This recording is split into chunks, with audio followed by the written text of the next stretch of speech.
Hello guys, welcome back to my channel. ఇవాళైతే ఇన్స్టెంట్గా ఇడ్లీ చేసుకోవడం ఎలానో చూపిస్తాను. దీనికోసం మనకు కావాల్సింది కొంచెం రవ్వ, అలాగే పెరుగు, కొంచెం బేకింగ్ సోడా అండ్ సాల్ట్, సరిపడా వాటర్. ముందుగా మనం రవ్వను ఫ్రై చేసుకోవాలి లైట్గా. ఆ తర్వాత మనం చూపిస్తున్న ఇంగ్రీడియంట్స్ మిక్స్ చేసుకొని ఇలా కలుపుకున్న తర్వాత ఒక 10 మినిట్స్ పక్కకు పెట్టేద్దాం. మా ఇంట్లో అయితే అందరూ ఇడ్లీ తినడానికి ఇష్టపడరు, సో మా అమ్మ ఇలా వెరైటీగా చేస్తూ ఉంటుంది. పిండి ఒక 10 మినిట్స్ నాటినాక ఇలా ఉంటుంది. ఆ తర్వాత ఇడ్లీ గిన్నెకు ఇలా ఆయిల్ అప్లై చేసుకోండి, అప్పుడు ఇడ్లీలు తీయడం ఈజీగా ఉంటుంది.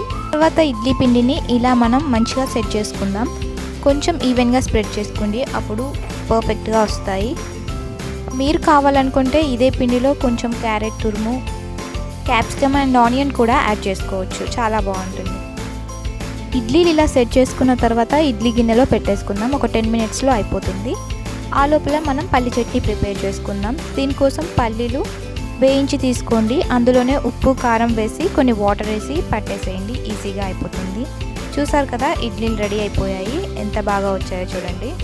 మీరు క్విక్గా ఏదైనా టిఫిన్ చేయాలనుకుంటే ఇలా ట్రై చేయండి, చాలా బాగుంటుంది. Do subscribe to our channel for more videos.